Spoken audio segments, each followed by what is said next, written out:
وكل بدعة ضلالة والضلالة في النار. اللهم صل على محمد وعلى آل محمد كما صليت على إبراهيم وعلى آل إبراهيم إنك حميد مجيد. اللهم بارك على محمد وعلى آل محمد كما باركت على إبراهيم وعلى آل إبراهيم إنك حميد مجيد. رب اشرح لي صدري ويسر لي أمري واحلل عقدة من لساني يفقهوا قولي. رب زدني علما. فقد قال الله عز وجل في كلامه المجيد: أعوذ بالله السميع العليم من الشيطان الرجيم من همزه ونفخه ونفثه. بسم الله الرحمن الرحيم. لقد كان لكم في رسول الله أسوة حسنة. رسول اللہ صلی اللہ علیہ وسلم نے فرمایا: نضر اللہ امرأ سمع منی حدیثا فحفظه ووعاه ثم اداه كما سمعه منی. اللہ تعالیٰ اس آدمی کے چہرے کو تر و تازہ رکھے جو مجھ سے حدیث سنتا ہے، اس کو یاد کرتا ہے، اس کی حفاظت کرتا ہے اور اس کو آگے پہنچاتا ہے جیسے اس نے مجھ سے سنا تھا. یہ حدیث ان طالب علموں کے لیے بہت بڑی خوشخبری ہے جو رسول اللہ صلی اللہ علیہ وسلم کی احادیث مبارکہ کے ساتھ وابستہ رہتے ہیں. اور حدیث کسے کہتے ہیں؟ جس کے ساتھ وابستہ رہنے والوں کو یہ خوشخبری دی گئی ہے. حدیث کی ایک جامع تعریف حدیث کے علماء نے یوں کی ہے: کل ما اضیف الی النبی صلی اللہ علیہ وسلم من قول او فعل او تقریر او وصف خلقی او خلقی. کوئی بھی چیز جس کی نسبت رسول اللہ صلی اللہ علیہ وسلم کی طرف ہو، وہ چاہے قول ہو، چاہے وہ کوئی فعل ہو، چاہے وہ اقرار ہو، چاہے وہ رسول اللہ صلی اللہ علیہ وسلم کی تخلیقی یا خلقی صفت یا آپ کی خلقی صفت بیان کی جائے. ایک کو کہتے ہیں حدیث قولی، جب آپ کے قول کی بات ہوتی ہے، جس میں آپ پڑھتے ہیں کہ رسول اللہ صلی اللہ علیہ وسلم نے فرمایا، تو وہ جو رسول اللہ صلی اللہ علیہ وسلم نے فرمایا ہوتا ہے وہ کیا ہوتا ہے؟ قولی حدیث. جب آپ کہتے ہیں نا رسول اللہ صلی اللہ علیہ وسلم نے فرمایا تو وہ حدیث ہو جاتی ہے. ویسے ہم کہ وسیم بھائی نے فرمایا تو کوئی اس کو حدیث کہتا ہے؟ حدیث تو نہیں ہوتی نا. یہ عطا بھائی نے فرمایا تو یہ حدیث ہے؟ نہیں. حدیث کیا ہوگا؟ قول تو کسی کا بھی ہو سکتا ہے، لیکن جب اس قول کی نسبت رسول اللہ صلی اللہ علیہ وسلم کی طرف ہو جائے گی تو یہ کیا ہو جائے گی؟ حدیث. اسی طریقے سے کوئی فعل جس کی نسبت رسول اللہ صلی اللہ علیہ وسلم کی طرف ہو جائے تو وہ بھی حدیث ہو جائے گا. مثلا حضرت عبداللہ ابن عمر رضی اللہ تعالیٰ عنہ کہتے ہیں: میں نے رسول اللہ صلی اللہ علیہ وسلم کو دیکھا، آپ یوں کر رہے تھے. تو وہ جو نبی علیہ الصلوۃ والسلام کا عمل بتا رہے ہیں نا، عمل تو کوئی بھی کرتا ہے. عمل تو کوئی بھی، ہم میں سے ابھی میں کہتا ہوں حاجی صاحب نے نماز پڑھی تو یہ انہوں نے عمل کیا، لیکن یہ حدیث ہے. حدیث تب ہوگا جب میں کہوں گا کہ میں نے رسول اللہ صلی اللہ علیہ وسلم کو دیکھا، آپ نے نماز پڑھی، تو یہ کیا ہو جائے گا؟ یہ حدیث ہو جائے گا. کون سی حدیث ہو جائے گی؟ فعلی حدیث، عملی حدیث، اس میں رسول اللہ صلی اللہ علیہ وسلم کے کام کا تذکرہ ہوتا ہے. اچھا، حدیث کی ایک تیسری قسم ہوتی ہے، اسے کہتے ہیں تقریری حدیث. اس تقریر کو ہم اردو میں اقرار کہتے ہیں. یہ ایک ایسی حدیث ہوتی ہے، کئی دفعہ رسول اللہ صلی اللہ علیہ وسلم کے سامنے آپ کے پیارے صحابہ میں سے کوئی عمل کرتا ہے. اب وہ رسول اللہ صلی اللہ علیہ وسلم کا عمل نہیں ہے، وہ صحابی نے کیا نا. اگر رسول اللہ صلی اللہ علیہ وسلم نے کیا تھا تو وہ تو فعلی حدیث ہو جاتی ہے. لیکن کبھی ایسے بھی ہوتا تھا کہ رسول اللہ صلی اللہ علیہ وسلم کے سامنے آپ کے کسی صحابی نے کوئی عمل کیا اور آپ نے اس عمل کے اوپر کوئی رد عمل نہیں دیا، کوئی انکار نہیں کیا، کوئی آپ نے منع نہیں کیا کہ یہ تم ایسے آئندہ نہیں کرنا، بس آپ نے دیکھا اور آپ کے علم میں آ گیا کہ صحابی نے ایسے کیا اور آپ خاموش ہو گئے، اسے کہتے ہیں تقریری حدیث۔ اس کے اندر ایک بڑا دلچسپ نکتہ ہے، وہ کیا ہے کہ رسول اکرم صلی اللہ علیہ وسلم کا جو منصب تھا، آپ کی جو ذمہ داری تھی، عہدہ تھا جو آپ کا، وہ یہ تھا کہ آپ جب بھی کسی منکر کو دیکھیں گے، غلط کام کو دیکھیں گے، برائی کو دیکھیں گے، اللہ تعالیٰ کی نافرمانی کو دیکھیں گے، آپ ضرور منع کریں گے۔ یہ آپ کے منصب کا حصہ تھا۔ بات سمجھیں؟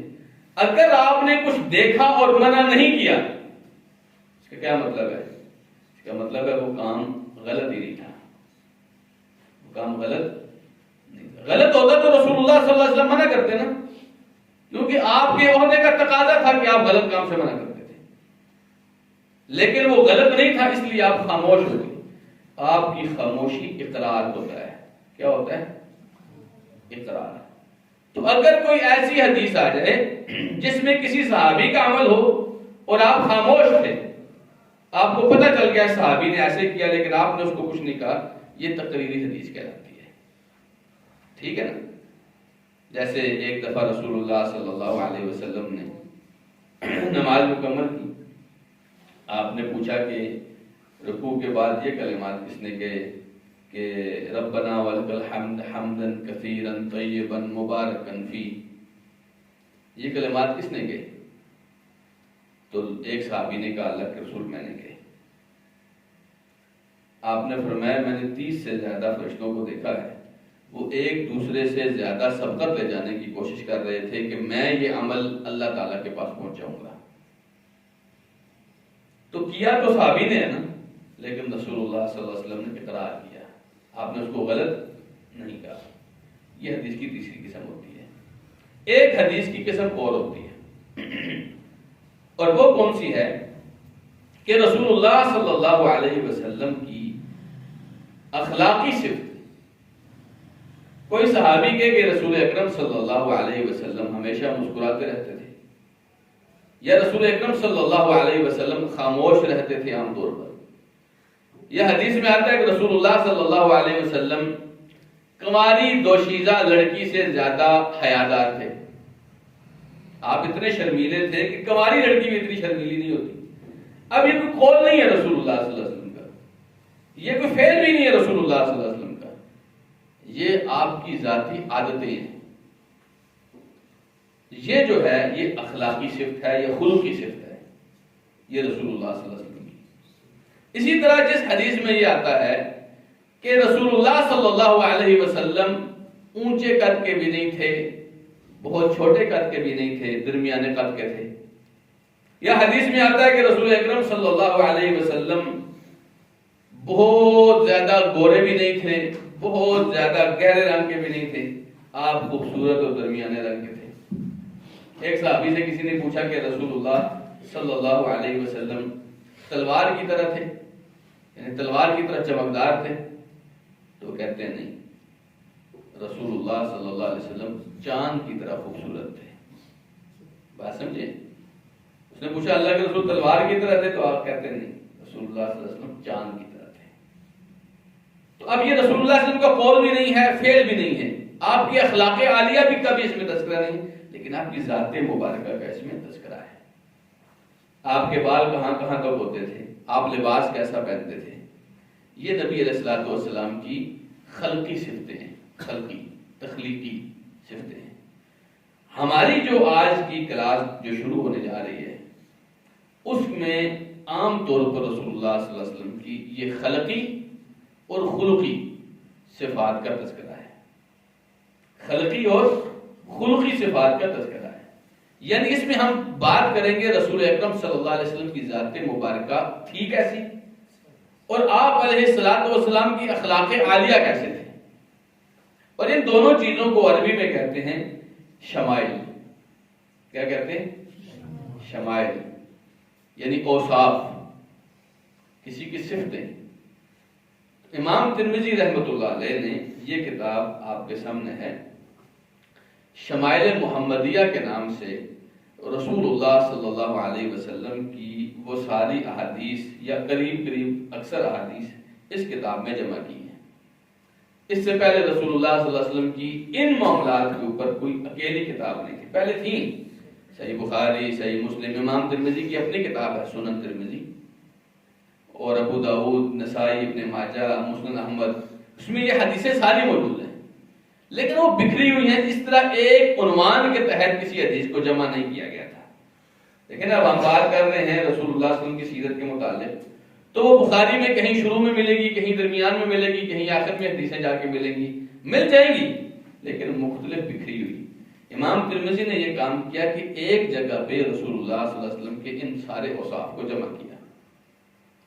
اس لیے یہ کتاب اب لوگوں کے لیے مرجع ہے۔ مرجع کا مطلب ہے کہ اگر آپ نے اس موضوع پر کوئی سب سے اہم کتاب دیکھنی ہے تو سب سے پہلے آپ امام ترمذی کی کتاب شمائل ترمذی کا نام لیتے ہیں۔ اور آپ جانتے ہیں کہ ہم غلام ہیں کہ نہیں؟ ہم غلام۔ محمد الرسول اللہ صلی اللہ علیہ وسلم ہمارے قدوہ، ہمارے اسوہ، ہمارے پیشوا، ہمارے رہبر اور رہنما ہیں، ایسا ہی ہے۔ اور غلاموں کو یہ جچتا ہے، غلاموں کے لیے یہ عام طور پر روایت رہی ہے، غلام اپنے آقاؤں کو کاپی کرتے ہیں۔ جو بھی غلام ہوتا ہے وہ اپنے آقا کو فالو کرتا ہے، وہ اپنے آقا کو دیکھتا ہے، میرے آقا کیسے تھے، میرے آقا کیسے کرتے تھے، میرے آقا سوتے کیسے تھے، جاگتے کیسے تھے، گفتگو کیسی کرتے تھے۔ تو ہم غلاموں کو یہ دیکھنا چاہیے ہمارے آقا جناب محمد رسول اللہ صلی اللہ علیہ وسلم کیسے تھے، یہ دیکھنا چاہیے۔ لیکن اس سے بھی زیادہ اہم بات یہ ہے کہ اللہ تعالیٰ نے یہ ہمارے اوپر ذمہ داری لگا دی ہے کہ تمہیں اگر اپنی زندگی بنانے کے لیے کوئی آئیڈیل چاہیے، کوئی ایسی شخصیت جس کو دیکھ کر تم کاپی کرو، نقل کرو اس کی، تم اس جیسے بننے کی کوشش کرو، تو وہ محمد رسول اللہ صلی اللہ علیہ وسلم کی شخصیت ہے۔ لَقَدْ كَانَ لَكُمْ فِي رَسُولِ اللَّهِ أُسْوَةٌ حَسَنَةٌ لِمَنْ كَانَ يَرْجُو اللَّهَ وَالْيَوْمَ الْآخِرَ۔ تم میں سے جو بھی اللہ سے ملاقات کرنا چاہتا ہے، آخرت کے دن پر یقین رکھتا ہے، اسے چاہیے کہ وہ محمد رسول اللہ صلی اللہ علیہ وسلم کے اسوہ حسنہ پر چلے۔ ایک تو تھا نا کہ ہم ویسے ہی غلام تھے، ہمیں رسول اللہ صلی اللہ علیہ وسلم کو فالو کرنا چاہیے تھا، اور ایک اس لیے بھی کہ اللہ تعالیٰ نے ہماری ذمہ داری لگا دی ہے کہ ہم رسول اللہ صلی اللہ علیہ وسلم کے نقش قدم پر چلیں گے۔ باقی دین میں بھی جہاں آپ نے حکم دیا کہ ایسے کرو، ایسے نہ کرو، جہاں آپ نے کر کے دکھایا کہ نماز ایسے پڑھنی ہے، روزہ ایسے رکھنا ہے، حج ایسے کرنا ہے، جہاد ایسے کرنا ہے، باقی دین پر بھی ہم رسول اللہ صلی اللہ علیہ وسلم کے پیروکار ہیں۔ لیکن عام طور پر مسلمان ان معاملات میں غفلت کرتے ہیں۔ عام طور پر میں نے دیکھا ہے، جو تجربے میں بات آئی ہے، آپ کسی کو بتائیں داڑھی بڑھاؤ، وہ کہتا ہے وہ نبی علیہ الصلوۃ والسلام، یہ فرض تو نہیں ہے نا جی بھائی، اب اس میں فرض کی کیا بات ہے؟ میرے پیارے پیغمبر صلی اللہ علیہ وسلم کا یہ طریقہ کار تھا، آپ کو پسند تھی، تو فرض ہو یا نہ ہو آپ کو اس سے کیا سروکار ہے؟ ایک دفعہ ایسا ہوا، مسند احمد کی حدیث ہے، حضرت عبداللہ ابن عمر رضی اللہ تعالی عنہ سے کسی نے پوچھا وتر کے بارے میں، اس نے پوچھا کہ بتائیے کیا وتر واجب ہے؟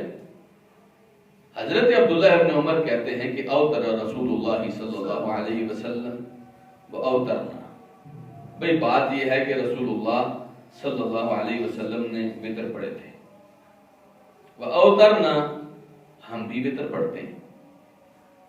اس نے دوبارہ کہا، کہنے لگا کہ نہیں، میں آپ سے یہ پوچھ رہا ہوں کہ کیا واجب ہے؟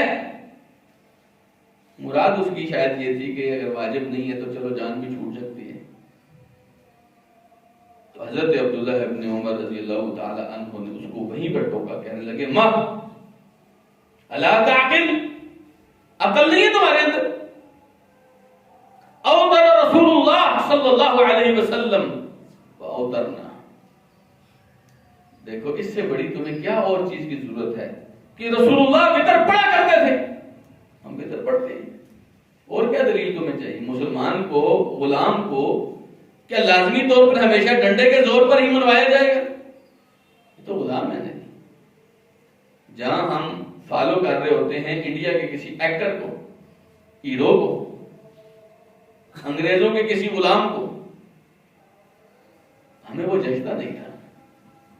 اپنی ملت کو قیاس اقوام مغرب پہ نہ کر، خاص ہے ترکیب میں قوم رسول ہاشمی۔ محمد رسول اللہ صلی اللہ علیہ وسلم نے اپنی امت کو ایک خاص منہج کے اوپر ترتیب دیا ہے۔ آپ نے اپنی امت کے خاص مزاج بنایا ہے۔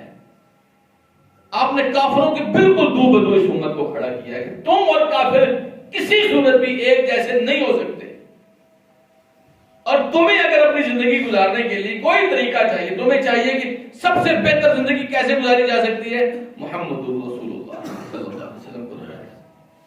تو ہم اسی لیے یہ شمائل پڑھنے جا رہے ہیں۔ اس کتاب کا انتخاب ہم نے اس لیے کیا تاکہ ہمیں پتہ چلے ہمارے رسول صلی اللہ علیہ وسلم کو اللہ تعالیٰ نے کیسا بنایا تھا۔ اب لازمی بات ہے کوئی اپنی پسندیدہ چیز بناتا ہے تو اس کو کسی مان کے ساتھ، کسی لاڈ پیار کے ساتھ، محبت کے ساتھ، کسی اہتمام کے ساتھ بناتا ہے نا۔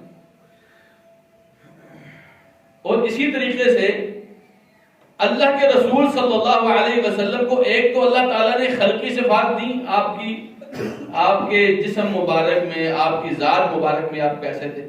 پھر اللہ کے رسول صلی اللہ علیہ وسلم دنیا سب کے سامنے وہ اخلاق کون سے پیش کیے جن کے بارے میں اللہ سبحانہ و تعالیٰ نے فرمایا کہ وَإِنَّكَ لَعَلَىٰ خُلُقٍ عَظِيمٍ، آپ نہایت عظیم اخلاق کے مالک ہیں، نہایت عظیم اخلاق کے مالک ہیں۔ اب وہ اتنے عظیم اخلاق کون سے ہیں؟ یہ محمد رسول اللہ صلی اللہ علیہ وسلم سے سیکھنا پڑے گا۔ تو شمائل ترمذی ہم نے آج جو کتاب شروع کرنے جا رہے ہیں، اس موضوع کا آپ کو اہمیت کا پتہ چلا، ہم آخر یہ کرنے کیوں جا رہے ہیں؟ یہ بہت اہم کتاب ہے۔ رسول اللہ صلی اللہ علیہ وسلم کی سیرت کو پڑھنے سے آپ کو بہت فائدے ہوتے ہیں۔ چند فائدے میں آپ کے سامنے ذکر کرنے جا رہا ہوں۔ سب سے پہلا فائدہ، ہم سب کوشش کرتے ہیں کہ ہم ایمان والے بنیں، ایسے ہی ہے نا؟ ہم ایمان والے بننے کی کوشش کرتے ہیں، اور ایمان میں سب سے بنیادی چیز وہ محمد رسول اللہ صلی اللہ علیہ وسلم کی ذات مبارکہ ہے۔ لِتُؤْمِنُوا بِاللَّهِ وَرَسُولِهِ إِنَّا أَرْسَلْنَاكَ شَاهِدًا وَمُبَشِّرًا وَنَذِيرًا، اے میرے محبوب، ہم نے آپ کو شاہد بنا کر بھیجا ہے، ان سب کے اوپر گواہی آپ نے دینی ہے۔ وَمُبَشِّرًا، ان میں سے جو خیر والے لوگ ہیں ان کو آپ نے خوشخبری دینی ہے۔ وَنَذِيرًا، ان میں سے جو برے کام کرنے والے لوگ ہیں ان کو آپ نے ڈرا دینا ہے کہ کل تمہارے ساتھ ایسا ایسا ہوگا۔ کیوں ایسا؟ ہم نے آپ کو کیوں بھیجا؟ لِتُؤْمِنُوا بِاللَّهِ وَرَسُولِهِ، تاکہ تم اللہ اور اس کے رسول پر ایمان لو۔ اب رسول اللہ صلی اللہ علیہ وسلم پر آپ کیسے ایمان لائیں گے؟ ایک تو ہے آپ نے صرف نام سنا اور آپ کے ابو جان نے کہا تھا کہ ہم رسول اللہ صلی اللہ علیہ وسلم پر ایمان لائے، آمنت باللہ و ملائکتہ، ایمان مجمل، ایمان مفصل، یہ پڑھا ہے نا آپ نے۔ ایک تو آپ کو رٹے والے الفاظ کے ہیں، ایک صورت اور ہے، وہ کیا ہے؟ آپ محمد رسول اللہ صلی اللہ علیہ وسلم کے بارے میں علم حاصل کریں، آپ کے پیغمبر کیا تھے، کون تھے، کیسے تھے، رہتے کس طرح تھے، کہتے کس طرح تھے، سوچتے کس طرح تھے، خیر کیسے بانٹتے تھے، شر سے کیسے لوگوں کو مقبول رکھتے تھے۔ آپ جیسے جیسے رسول اللہ صلی اللہ علیہ وسلم کے بارے میں پڑھتے جائیں گے، وہ جو آپ نے بچپن میں ایمان مفصل اور ایمان مجمل کو رٹا لگایا تھا، آپ کے دل میں جگہ بناتا چلا جائے گا۔ آپ فخر سے سر بلند ہوتا چلا جائے گا کہ الحمدللہ میں تو محمد رسول اللہ صلی اللہ علیہ وسلم کو فالو کرنے والا ہوں۔ یقین جانیے آج یہ لوگ آپ کے اور میرے اور ہماری نسلوں کے ذہنوں میں بہت زیادہ یہ بات ڈال رہے ہیں۔ مجھ سے ایک آدمی نے سوال پوچھا کہ بتائیں ہمیں اللہ نے آزاد پیدا کیا ہے تو ہم محمد رسول اللہ کو فالو کیوں کریں، ہم ان کے پیچھے کیوں چلے، اللہ نے تو مجھے آزاد پیدا کیا ہے۔ یہ لوگوں کو یہ سوال سمجھائے جا رہے ہیں، ان کے ذہنوں میں بٹھائے جا رہے ہیں۔ تو اگر آپ کو پتا ہوگا نا محمد رسول اللہ صلی اللہ علیہ وسلم کی شخصیت تھی کیا، آپ بتا سکیں گے کہ اس لیے کہ محمد رسول اللہ سے زیادہ بہتر، پرفیکٹ، کامل اور کوئی بھی نہیں تھا۔ اس سے زیادہ بہتر آپ کسی کو مثال مثال نہیں دی. انسانیت کی مثالوں میں محمد کریم سے آگے کی کوئی مثال نہیں صلی اللہ علیہ وسلم. اسی وجہ سے وہ جو انگریزوں نے دی 100 کے نام سے کتاب لکھی کہ 100 عظیم ترین شخصیات، وہ اس بات پر مجبور تھے کہ محمد رسول اللہ کا نام سب سے پہلے لیں، کیونکہ انہیں پتہ چل گیا تھا، انہوں نے جتنی تاریخ کا مطالعہ کیا انہیں لگا کہ محمد رسول اللہ سے آگے کوئی بھی نہیں ہے. وہ تو کافر تھے نا. ہم مسلمانوں کو تو پتہ ہونا چاہیے. ہم جتنا جانتے جائیں گے ہمارا اللہ کے رسول کے بارے میں وہ جو ایمان ہے وہ مضبوط سے مضبوط تر ہوتا ہے. اور آپ کو پتہ ایمان ہی تو ہے جو ہمیں قیامت کے دن چھڑوا سکتا ہے. ایسے ہی ہے نا، ایمان ہی تو ہے جو ہمیں بچا سکتا ہے.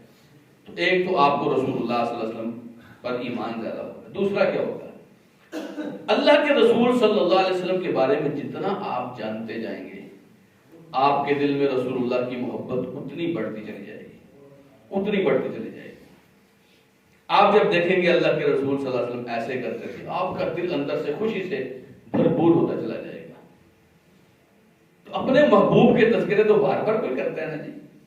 اپنے محبوب کے بارے میں لوگوں سے سن کر جب آپ سنیں گے عبداللہ بن عمر رسول اللہ کے بارے میں یوں فرما رہے ہیں، حضرت عبداللہ ابن مسعود یوں فرما رہے ہیں، حضرت عباس نے یوں فرمایا، آپ کے دل میں محمد رسول اللہ کی محبت اور بڑھتی چلی جائے گی. اور یہی وجہ ہے کہ جو صحابہ رسول اللہ صلی اللہ علیہ وسلم کے بارے میں جانتے تھے اور جنہوں نے اللہ کے رسول کو دیکھا تھا، کہتے ہیں کہ اللہ کے رسول آپ کو دیکھتے ہوئے جب ہم آپ کی مجلس میں ہوتے ہیں ہمارے دل ایسے ہوتے ہیں جیسے ہواؤں میں تیر رہے ہیں، اتنا ایمان ہمارا بلند ہوتا ہے. جب آپ کے پاس سے چلے جاتے ہیں، اپنے گھر والوں کے ساتھ مشغول ہوتے ہیں، تو ایمان کی کیفیت میں کمی آ جاتی ہے. تو یہ جو تذکرے ہیں یہ آپ کو اس محبت میں اضافے میں بہت مدد دیں گے. اور آپ کو پتہ ہے نا رسول اللہ صلی اللہ علیہ وسلم نے فرمایا لا یؤمن احدکم حتی اکون احب الیہ من والدہ وولدہ والناس اجمعین. تم میں سے کوئی آدمی اس وقت تک مومن ہو ہی نہیں سکتا جب تک میں اس کے نزدیک اس کے والدین سے زیادہ محبوب نہ ہوں. آپ سوچئے نا کہ وہ والدین جو دن رات آپ کے بارے میں خیال سوچتے رہتے ہیں، ایسا ہی ہے نا. لیکن آپ نے ان والدین سے محبت آپ کے دل میں بھری ہوتی ہے، لیکن اللہ کے رسول فرماتے ہیں ابھی بھی تم مومن نہیں ہو پا رہے جب تک تم ان والدین سے زیادہ مجھ سے محبت نہ کرو. اب رسول اللہ صلی اللہ علیہ وسلم کو تو آپ نے دیکھا نہیں، تو یہ کتابیں، یہ مجلسیں، یہ دروس، یہ حدیثیں، یہ آپ کی اس محبت میں اضافہ کریں اور اتنا تک لے جائیں گی آپ کو لگے گا کہ میرے والد کچھ بھی نہیں ہے محمد رسول اللہ کے سامنے. لگا لیجیے آپ کس کا والد ہے جس نے راتوں کو اٹھ کے پوری رات اپنے بچوں کے لیے اپنے اللہ سے دعائیں مانگی ہیں؟ کس کا والد ہے؟ کوئی ایک والد مجھے بتائیے اس پورے پاکستان میں جس نے اپنے بچوں کے لیے اپنے پاؤں سجھا لیے تھے، اتنا رویا تھا اللہ کے سامنے. محمد رسول اللہ صلی اللہ علیہ وسلم روئے تھے. یقین جانیے اللہ کے رسول صلی اللہ علیہ وسلم روئے تھے. ایک مرتبہ جبریل امین آئے، کہنے لگے کہ اے محمد کیوں رو رہے ہیں؟ تو محمد صلی اللہ علیہ وسلم نے فرمایا مجھے میری امت کا غم رلا رہا ہے. جبریل امین نے جا کے بتایا اللہ تعالیٰ کو کہ آپ کے محبوب تو اس وجہ سے رو رہے ہیں. اللہ تعالیٰ نے فرمایا کہ محمد سے جا کے کہو انا سنرضیک فی امتی کا، اے محمد آپ کی امت کے بارے میں ہم آپ کو خوش کر دیں گے، آپ کو پریشان نہیں ہونے دیں گے امت کے بارے میں. آپ تو اس موقع پہ کون جا کر کرتا ہے؟ آپ کو پتہ ہے اللہ کے رسول نے 3 مرتبہ فرمایا میں جنت میں جاؤں گا، میں دیکھوں گا میرا رب ہے، میں اپنے رب کے سامنے سجدہ کروں گا. فرمایا جتنا اللہ تعالیٰ نے لکھا ہوگا وہ چاہے گا میں سجدے میں پڑا رہوں گا. بالآخر اللہ تعالیٰ فرمائے گا یا محمد ارفع راسک وسل تعطى واشفع تشفع. اے محمد اپنے سر مبارک کو اٹھائیے، آپ کچھ مانگنا چاہتے ہیں تو مانگیے، آپ کو دیا جائے گا. آپ کسی کی سفارش کرنا چاہتے ہیں تو کیجیے، آپ کی سفارش قبول ہوگی. جانتے ہیں جنت کے اندر رسول اللہ صلی اللہ علیہ وسلم فرمائیں گے یا رب امتی، میرے رب مجھے میری امت کا مسئلہ ہے، میری امت کا غم ہے. اللہ تعالیٰ فرمائے گا محمد جائیے جس کے دل میں ایک دانے کے برابر بھی ایمان ہے اس کو جہنم سے نکال کے لے آئیے. اور یہ 3 مرتبہ ہوگا. آپ سوچ سکتے ہیں یہ بات. آپ نے فرمایا کوئی بھی نبی ایسا نہیں جس کو اللہ نے ایک دعا ایسی نہ دی ہو کہ تم جو مانگو گے میں قبول کروں گا۔ ہر نبی کو اللہ تعالیٰ نے ایک دعا دنیا میں دی تھی کہ تم جو مانگو گے میں قبول کروں گا، گارنٹی کے ساتھ۔ فرمایا ہر نبی نے اللہ تعالیٰ سے دعا مانگ لی ہے، ہر نبی نے مانگ لی ہے۔ آپ نے فرمایا میں نے نہیں مانگی، میں نے اللہ تعالیٰ سے نہیں مانگی۔ آپ نے فرمایا میں قیامت والے دن جا کے اپنی امتیوں کی سفارش کروں گا، میں دعا نہیں مانگوں گا دنیا میں۔ اس پیغمبر کے بارے میں آپ جتنا جانیں گے نا، آپ کے دل میں ان کی محبت گھر کرتی چلی جائے گی۔ اس لیے یہ دروس، یہ مجلسیں بڑی ضروری ہیں۔ تیسری وجہ کیا ہے؟ اللہ سبحانہ و تعالی نے محمد رسول اللہ صلی اللہ علیہ وسلم کو ہمارے لیے اسوہ بنایا ہے۔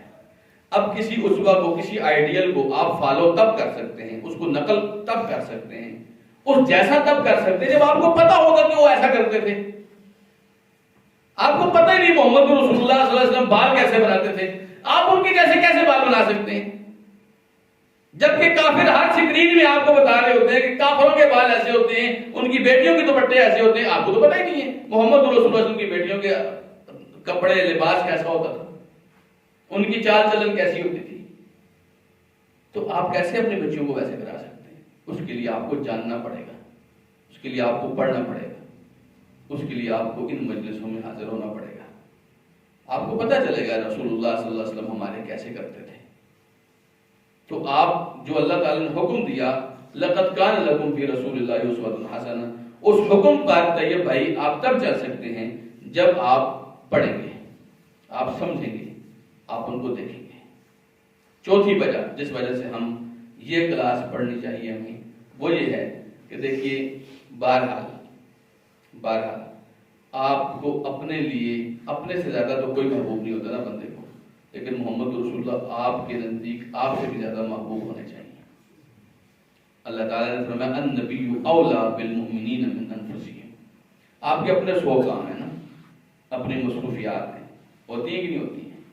اپنا کاروبار ہے، گھر والوں کو بھی دیکھنا ہے، سیر افطاری کا بھی بندوبست کرنا ہے، رشتہ داروں کو بھی دیکھنا ہے، ہماری روٹین ہے نا یہ ساری۔ لیکن جانتے ہیں اللہ تعالیٰ نے فرمایا کہ اگر آپ اپنے لیے بھی وقت نکال رہے ہیں تو نبی کریم صلی اللہ علیہ وسلم اس سے بھی زیادہ حق رکھتے ہیں کہ آپ محمد رسول اللہ کے لیے بھی وقت نکالیں۔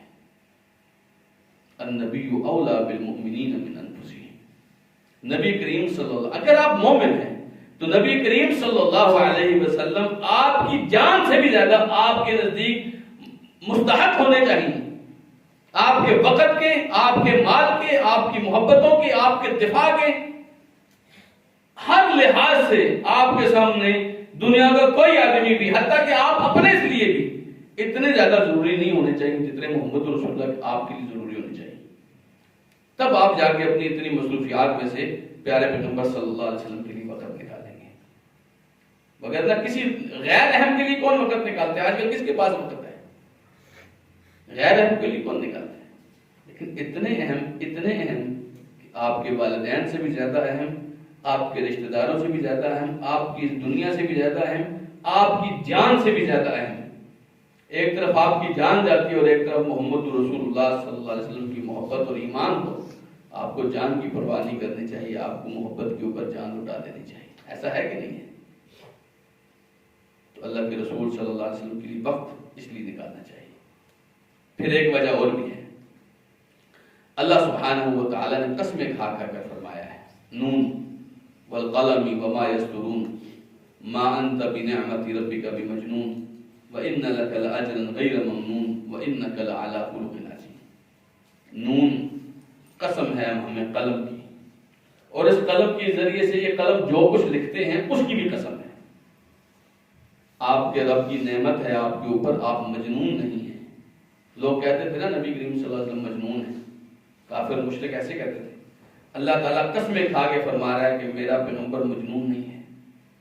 وَإِنَّ لَكَ لَأَجْرًا غَيْرَ مَمْنُونٍ، اور جتنے تانے آپ ان کے سن رہے ہیں نا، اسی کے بدلے میں آپ کے لیے بے تحاشا اجر ہی اجر ہے۔ وَإِنَّكَ لَعَلَىٰ خُلُقٍ عَظِيمٍ، اور آپ عظیم اخلاق کے مالک ہیں۔ یہ قسمیں اور یہ تمہیدیں باندھنے کے بعد سب سے بنیادی بات یہ فرمائی، آپ سب سے عظیم اخلاق والے ہیں، سب سے عظیم اخلاق والے ہیں۔ آج نا دنیا کے اندر اخلاق کا صرف ایک ہی تقاضا ہے کہ آپ کو ایک کوئی تھپڑ مارے نا ایک طرف، آپ اپنا دوسرا گال بھی اس کے سامنے کر دیں، ہاں جی مار لو، اور دوسرا بھی مار لے گا تو لوگ کہیں گے او ہو کتنا شریف آدمی ہے. ایسی بات غلط ہے، یہ غلط بات ہے. اسی آیت سے آگے اللہ تعالیٰ نے فرمایا بدو لو تدہنوا فیدہنون. آپ عظیم ترین اخلاق کے مالک ہیں، لیکن سنیں یہ آپ کو غلط ڈگر میں چلانا چاہتے ہیں. یہ چاہتے ہیں کہ آپ اللہ کی توحید پہ ڈھیلے پڑ جائیں، یہ چاہتے ہیں کہ آپ رب کریم کی توحید میں سست ہو جائیں، ان کے شریکوں کو بھی تھوڑا تھوڑا قبول کر لیں. پھر یہ لوگ کہیں گے اچھا کتنے اچھے اخلاق والے لوگ ہیں. آج ایسا ہی ہے نا، آپ ذرا سی توحید کی بات کریں لوگ آپ کو پتھر مارتے ہیں کہ یہ متشدد ہے، یہ ایسے ہے، یہ ویسے ہے. تو ان لوگوں کو جواب کیسے دیں گے؟ یہ قرآن کی آیتیں آپ کو بتا رہی ہیں کہ دیکھو یہ جو اللہ کی توحید میں سختی ہوتی ہے نا، یہ اخلاق سے باہر نہیں ہے، یہ اخلاق عظیمہ کا حصہ ہے. کافروں نے بڑی کوشش کی کہ آپ کسی طریقے سے، ہم آپ کے اللہ کو مان لیتے ہیں لیکن کسی طریقے سے آپ بھی ہمارے لات اور منات کو تھوڑا تھوڑا تو مانیں. اب ہماری جو دنیا کے اخلاق والے کردار والے لوگ ہیں وہ یہ کہتے ہیں کہ حضرت مانو نا، مانو ان کی بھی مانو، آپ بھی ان کی منوائیں، یہ بھی آپ کو آپ سے منوائیں. اللہ کہتے ہیں ایسے نہیں چلے گا میرے محبوب، آپ سب سے عظیم اخلاق کے آدمی، لیکن آپ ان سے کہیے قل یا ایھا الکافرون، ان سے کہیے اے کافرو لا اعبد ما تعبدون، جن کی طرف تم مجھے بلا رہے ہو نا میں کبھی بھی نہیں کروں گا. قل فغیر اللہ تأمرونی اعبد ایھا الجاہلون، ان سے کہو کہ تم اللہ کی علاوہ کسی اور کی پوجا مجھ سے کروانا چاہتے ہو، جاہلو، میں نہیں کروں گا. حالانکہ آپ عظیم ترین اخلاق والے تھے. تو جس کی اخلاق کی قسم اللہ کھا کے بتا رہا ہے اس کی اخلاق سیکھنے چاہیے کہ نہیں چاہیے؟ کیا لگتا ہے آپ کو ادریس بھائی، کیا لگتا ہے آپ کو؟ سیکھنے چاہیے نا اخلاق. اور وہ کیسے سیکھیں گے آپ؟ یہی مجلسیں ہیں جو کچھ نہ کچھ علم ہمیں دیں گی. اللہ کے رسول صلی اللہ علیہ وسلم کے اخلاق کے بارے میں ایک مرتبہ دو لوگ آئے حضرت عائشہ صدیقہ رضی اللہ عنہ کے پاس، کہنے لگے آپ ہمیں نا اخلاق کے بارے میں بتائیے، اللہ کے رسول کا اخلاق کیسا تھا. حضرت عائشہ نے ایک بات کہی، کہتی ہیں کان خلقہ القرآن، ان کا اخلاق دیکھنا ہے قرآن دیکھ لو، قرآن دیکھ لو. قرآن میں کہیں بھی مشرکوں کے بتوں کی تعظیم نہیں آئی، جہاں بھی آیا ردی آیا ہے، جہاں بھی آیا مشرکوں سے جہادی آیا ہے. حالانکہ یہ رسول اللہ صلی اللہ علیہ وسلم کا اخلاق تھا. تو کبھی بھی اخلاق کا معنی یہ نہیں ہوتا کہ آپ کسی کے سامنے لمبے لیٹ جائیں، یا آپ اپنی عزت کا سودا کرا دیں، یا آپ اپنے ایمان کا سودا کر دیں. دی ہاتھ سے دے کر اگر آزاد ہو ملت ہے ایسی تجارت میں مسلمان کو خسارہ. کہیں بھی ایسا نہیں آتا کہ آپ اپنے بچوں کو، اپنی لڑکیوں کو، اپنی بیٹیوں کو کافروں کے حوالے کر دیں. ایک عرصہ ہو گیا عافیہ صدیقی ہمارے پاس واپس نہیں آئی، ہماری بیٹی ہے. آپ کو لگتا ہے کہ نہیں اچھے اخلاق کا مظاہرہ یہ ہے کہ آپ واپس کر دیں، سبحان اللہ، ایسا تو نہیں ہوتا. تو یاد رکھیے اللہ کے رسول صلی اللہ علیہ وسلم کے اخلاق ہمارے لیے سیکھنا بہت ضروری ہے. اور یہ اخلاق وہ ہیں جن کے بارے میں قسمیں کھا کے اللہ نے بتایا آپ کے اخلاق سب سے عظیم ہیں. تو اگر اللہ کے رسول کے اخلاق سب سے عظیم ہے نا، تو ان کے خلاف جتنے بھی لوگ ہیں وہ ان کے اخلاق اچھے نہیں ہیں. ایک وجہ یہ بھی، اور ایک وجہ یہ بھی ہے کہ اللہ سبحانہ و تعالیٰ نے حکم دیا ہے میرے پیارے پیغمبر کے اوپر درود بھیجو. حکم دیا ہے نا، یا ایھا الذین آمنوا صلوا علیہ وسلموا تسلیما. درود بھیجتے ہوئے یاد رکھیے کہ بہت سارے محدثین نے یہ بات فرمائی ہے کہ اہل الحدیث یعنی مراد محدثین، حدیث کے ساتھ وابستہ لوگ ہیں، یہ سب سے زیادہ اس لیے بھی ہمیں اچھے لگتے ہیں کہ یہ محمد رسول اللہ صلی اللہ علیہ وسلم کے اوپر درود کثرت سے بھیجتے ہیں. آپ جتنا تذکرہ کریں گے رسول اللہ صلی اللہ علیہ وسلم کا، اتنا آپ رسول اللہ صلی اللہ علیہ وسلم کے اوپر درود بھیجیں گے. جتنے تذکرے کریں گے اتنے درود بھیجیں گے. تو ایسی مجلس جہاں پہ آپ کو رسول اللہ پہ بار بار درود بھیجنے کا موقع مل رہا ہے، بہرحال ان مجلسوں سے بہت بہتر ہے جہاں آپ جھوٹ بولتے ہیں، جہاں چغلیاں کرتے ہیں، جہاں فحاشی دیکھتے ہیں، جہاں غیر اسلامی اور غیر شرعی اور ناجائز امور میں ہم مبتلا ہوتے ہیں. اس سے بہت بہتر ہے آپ ایسی مجلس میں بیٹھیں جہاں آپ کو شاید بہت کچھ سمجھ نہ بھی آ رہا ہو، لیکن ہر بار محمد کریم صلی اللہ علیہ وسلم کا نام آئے گا تو آپ کیا کہیں گے؟ صلی اللہ علیہ وسلم. کتنا فائدہ ہو جائے گا اس مجلس کا. امام عبداللہ بن مبارک کہتے ہیں آپ سفیان ثوری کی مجلس میں اگر جائیں اور آپ درود ڈھونڈنا چاہیں تو ان کی مجلس میں درود ہی درود ہے. اتنی دفعہ رسول اکرم صلی اللہ علیہ وسلم کا نام آتا ہے. بھئی آپ مجلس ہی ایسی لگا کے بیٹھے ہیں جس میں آپ ہر حدیث میں 3 مرتبہ 4 مرتبہ تو رسول اللہ صلی اللہ علیہ وسلم کا نام لے رہے ہیں, تو آپ کتنی دفعہ کہیں گے صلی اللہ علیہ وسلم؟ اور آپ کو پتہ ہے رسول اللہ علیہ وسلم کیا فرمایا؟ رسول اللہ صلی اللہ علیہ وسلم نے فرمایا من صلی علیہ واحدۃ صلی اللہ علیہ عشرا, جو مجھ پر ایک مرتبہ درود بھیجتا ہے اللہ سبحانہ و تعالیٰ کتنی مرتبہ اس کے اوپر درود بھیجتا ہے؟ 10 مرتبہ. آپ سوچیں ہم غریب سے لوگ, گناہگار سی زبان ہیں جی, نکمے لوگ, ہم ایک مرتبہ اللہ سے کہتے ہیں اللہ محمد رسول اللہ صلی اللہ علیہ وسلم کے اوپر درود بھیجتے ہیں. اللہ تعالیٰ ان پر تو بھیجتا ہی بھیجتا ہے, 10 مرتبہ ہم فقیروں کے اوپر بھیجتا ہے. اس مجلس سے بہتر کون سی مجلس آپ کو ملے گی؟ تو اس مجلس میں آپ کو یہ وہ کچھ ملے گا. پھر آپ کو زندگی گزارنے کے لیے سب سے بہترین نمونے, سب سے بہترین نکات, سب سے بہترین منہج رسول اللہ صلی اللہ علیہ وسلم کی سیرت سے ملتا ہے. تو یہ کچھ امور ہیں جس کی وجہ سے ہمیں رسول اکرم صلی اللہ علیہ وسلم کی یہ سیرت کی کتابیں, یہ مجلسیں پڑھنی چاہیے. اور پھر جب یہ کتاب بہت ہی اہم ہو, امام ترمذی نے جب سے یہ کتاب لکھی ہے اس وقت سے لے کر آج تک لوگ امام ترمذی رحمہ اللہ کی اس کتاب کا صرف تعریف کرتے ہیں, صرف تعریف کرتے ہیں.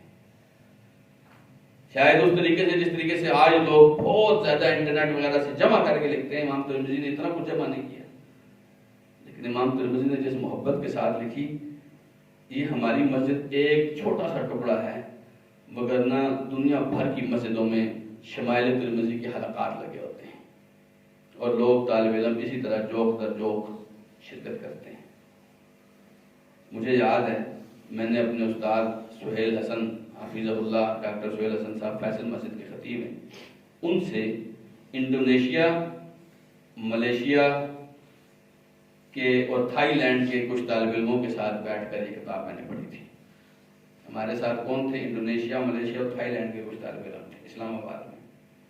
آپ تصور کیجئے کہ صرف ہم نہیں ہیں, دنیا بھر کے لوگ یہ چیزیں رسول اللہ صلی اللہ علیہ وسلم کی سیکھنے کی کوشش کرتے ہیں. تو میں اللہ سبحانہ و تعالیٰ سے امید کرتا ہوں کہ آج جو میں نے اس کتاب کا اور اس موضوع کا تعارف کرایا ہے آپ کو اچھے طریقے سے سمجھ آ گیا ہوگا.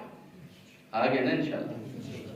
تو آپ کو نہیں لگتا کہ بہت سارے لوگ آپ کے محلے میں, آپ کے دوستوں میں, آپ کے رشتہ داروں اور فیملی میں ایسے ہیں جنہیں اس مجلس میں شرکت کرنے کی ضرورت ہے؟ کیا خیال, ایسا ہے کہ نہیں؟ پھر لے کے آئیں, پھر لے کے آئیں. آپ ان کے خیر خواہ بنیے. ان کو اس کی اہمیت کا نہیں پتا, آپ کو تو پتا ہے نا. کئی دفعہ ایسے چھوٹے بچے ہوتے ہیں, ان کو آپ دوائی پلاتے ہیں, اچھا وہ دوائی کدھر پیتے ہیں؟ انہیں لگ رہا ہوتا ہے پتہ نہیں کیا زہر کھلا رہے ہیں ہمیں, لیکن ہمیں پتا ہوتا ہے نا اس میں انشاءاللہ ان کے لیے خیر ہے. تو یہ لوگ بھی اسی طرح چھوٹے بچوں کی طرح نہ سمجھیں, ان کو نہیں پتا محمد رسول اللہ صلی اللہ علیہ وسلم کی سیرت ہمارے لیے کتنی اہم ہے, لیکن ہمیں پتا ہے. اس لیے ہمیں کوشش کرنی ہے ایسے مریضوں کو, غافلوں کو, دور رہنے والوں کو قریب کریں. جب ہم قریب کریں گے انشاءاللہ رسول اکرم صلی اللہ علیہ وسلم کی حدیث ہے رب حامل فقہ الی من هو افقہ منہ. کتنی دفعہ ایسے ہوتا ہے آپ کو فقہ کی, دین کی ایک بات پتا ہے, آپ وہ دین کی بات ایسے آدمی کو پہنچاتے ہیں جو آپ سے بھی زیادہ سمجھدار ہوتا ہے, آپ سے بھی زیادہ. کئی دفعہ ایسے ہوتے ہیں آپ کسی کو ایک مجلس میں شرکت کراتے ہیں, وہ اگلی ساری مجلسوں میں شرکت کرتے ہیں اور آپ پتہ نہیں ٹائم نہیں دے پا رہے ہوتے ہیں. اپنے دوستوں کو, احباب کو اس مجلس میں شریک کرائیں انشاءاللہ. اللہ سبحانہ و تعالیٰ مجھ سے اور آپ سے قبول فرمائے. تو سارا مہینہ انشاءاللہ آئیں گے نا, اس مجلس سے آپ کی چھٹی نہیں ہونی چاہیے انشاءاللہ. بچوں کو بھی لے کے آئیں, بچوں کو بھی, جن بچوں کو سمجھ نہیں آتی ان کو بھی لے کے آئیں, کوئی بات نہیں ہے. آپ کو کیا لگتا ہے اس کو سمجھ آتی ہے نہیں؟ لیکن یہ اس مجلس میں بیٹھ کے بار بار صلی اللہ علیہ وسلم کہے گا. اس کے اندر جو روحانیت ہے مجلس کے اندر, جو باقی لوگوں پہ اتر رہی ہے اس کے اوپر بھی اترے گی انشاءاللہ. ٹھیک ہے. وہ حدیث ہے نا رسول اللہ صلی اللہ علیہ وسلم کی کہ اللہ تعالیٰ نے فرشتوں سے پوچھا یہ کیوں بیٹھے ہیں؟ وہ کہتے ہیں اللہ تعالیٰ ذکر کرنے کے لیے بیٹھے ہیں. اللہ تعالیٰ فرماتے ہیں یہ کیا چاہتے ہیں؟ وہ کہتے ہیں اللہ یہ جہنم سے بچنا چاہتے ہیں، جنت حاصل کرنا چاہتے ہیں. فرمایا ان کو جو مانگ رہے ہیں نا دے دو ان کو. فرشتے کہتے ہیں اللہ ان میں ایک بندہ ایسا بھی ہے لیس منہم، جو ان میں سے نہیں ہے، وہ اس مقصد کے لیے بیٹھا ہی نہیں ہے ان کے اندر، لیکن بیٹھا ہوا ہے، اس کا مقصد کوئی اور ہے، وہ ان میں سے نہیں ہے، وہ نیت یہ والی نہیں لے کے آیا.